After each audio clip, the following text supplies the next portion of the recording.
Assalamualaikum warahmatullahi taala wabarakatuh. Baik, hari ini kita sambung lagi perbincangan untuk tajuk kitaran hidrologi. Dalam video yang kedua, cikgu bincangkan proses-proses kitaran hidrologi. Jadi untuk video yang ketiga ini, cikgu akan sambung proses yang seterusnya. Baik. Proses yang seterusnya ialah aliran air permukaan. Apa maksud aliran air permukaan? Aliran air permukaan ialah limpahan air hujan yang mengalir secara mendatar di atas permukaan bumi. Jadi aliran air permukaan ini dia berada di bahagian proses kitaran hidrologi secara mendatar.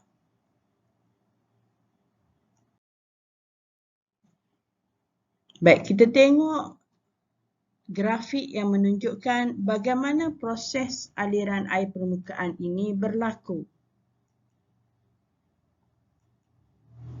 Air hujan yang turun secara terus dari atmosfera ke permukaan bumi ataupun juga sumber air yang jatuh dari pintasan silara.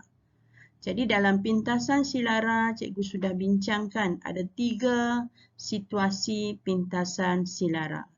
Sama ada dari titisan kanopi ataupun titisan secara terus ataupun melalui aliran batang.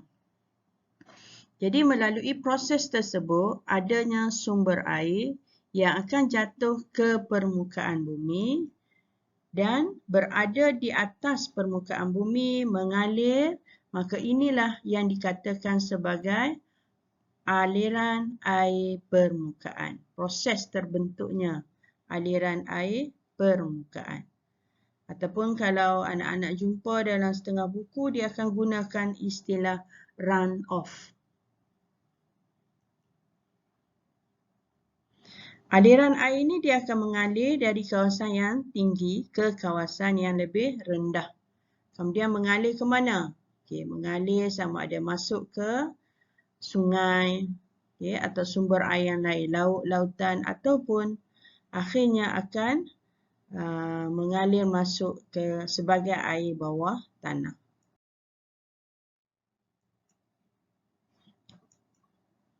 Ada 3 komponen air larian permukaan. Yang pertama ialah larian air permukaan, itu yang secara nyata kita nampak limpahan air pada permukaan bumi ataupun larian air sak permukaan. Yang ini apabila cikgu sebut tadi, ke mana akhirnya air pergi, antaranya akhirnya dia boleh meresap juga masuk dalam tanah. Maka itu kita namakan larian air sak permukaan. Di mana dia akhirnya masuk dan membentuk larian air dalam tanah. Ataupun yang ketiga, dia terbentuk dalam bentuk larian air dalam alur-alur sungai. Ini kita namakan aliran air sungai. Ini sebahagian pada contoh gambar yang menunjukkan bahawa limpahan air hujan yang mengalir secara mendatar di atas permukaan bumi yang menghasilkan sungai.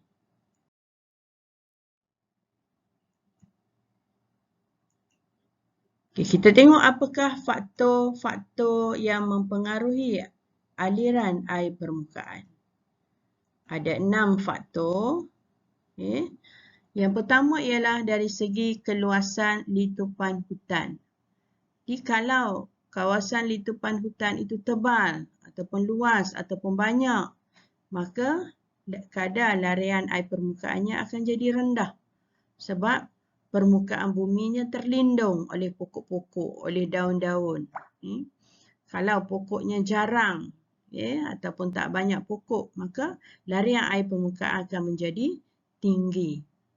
Sama juga kekerapan jajaran batang pokok. Kawasan yang padat dengan pokok, maka kadar larian air permukaannya rendah. Tapi kalau pokoknya jarang, maka keupayaan air untuk jatuh di atas permukaan bumi tinggi, maka larian air permukaannya tinggi. Akar pokok. Okay. Nanti sekejap lagi cikgu akan tunjukkan foto yang menunjukkan faktor ni. Akar pokok yang banyak. Ada setengah pokok tu akar pokoknya timbul. Besar. Bercerakah. Ya. Jadi bila timbul atas permukaan, maka dia akan menghalang kepada larian air permukaan. Di larian air permukaan akan menjadi rendah. Kecerunan. Kita akan bandingkan antara cerun yang curam dengan cerun yang landai. Cerun yang curam, maka aliran air yang mengalir di atasnya pasti akan laju. Bila laju, maka kita ini menunjukkan larian air permukaan tinggi. Berbanding dengan kawasan yang landai.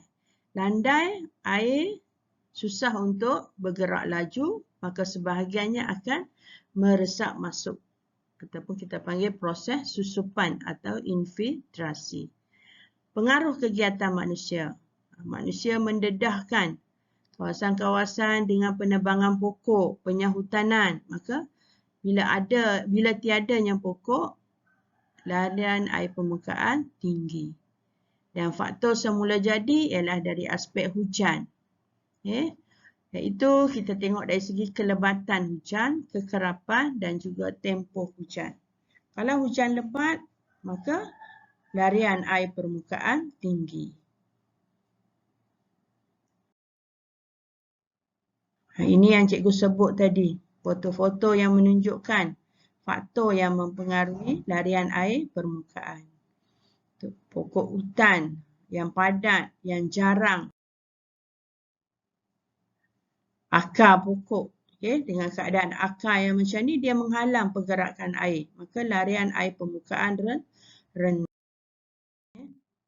Kecerunan. Cerun yang landai. Aliran permukaan.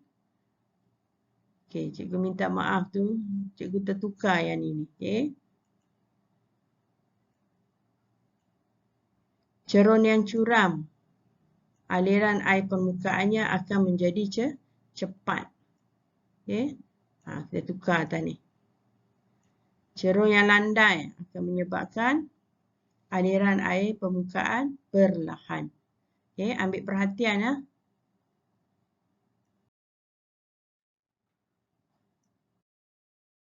Faktor hujan. Hujan yang sedikit, renyai-renyai. Larian air permukaan. Hujan yang lebat, jumlah air hujan yang turun lebat, maka larian permukaan tinggi. Tempoh. Faktor manusia. Bila manusia bina kawasan berturap. Contohnya seperti ini. Jadi air tidak boleh meresap masuk dalam tanah. Dia faktor manusia. Kita kaitkan dengan keadaan yang macam ni menyebabkan larian air permukaan tinggi. Bila hujan, air tak boleh masuk dalam tanah. Maka dia akan mengalir di atas lapisan-lapisan bertar dan berturap.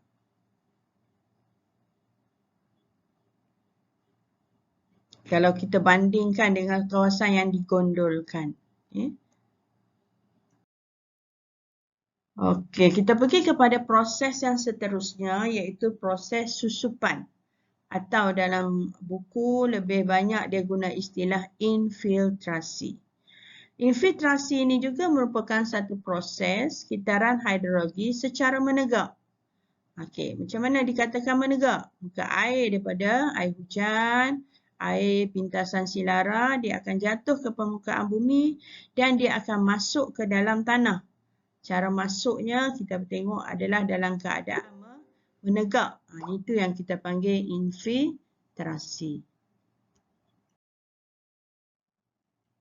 Kalau tengok dari segi grafiknya, air yang turun dari titisan hujan ataupun air dari pintasan silara jatuh di atas permukaan, akhirnya dia akan meresap masuk ke dalam tanah.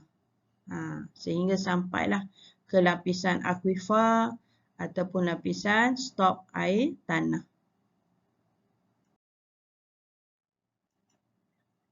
Kita tengok faktornya. Okay, kamu akan dapati faktornya lebih kurang sama dengan faktor larian air permukaan.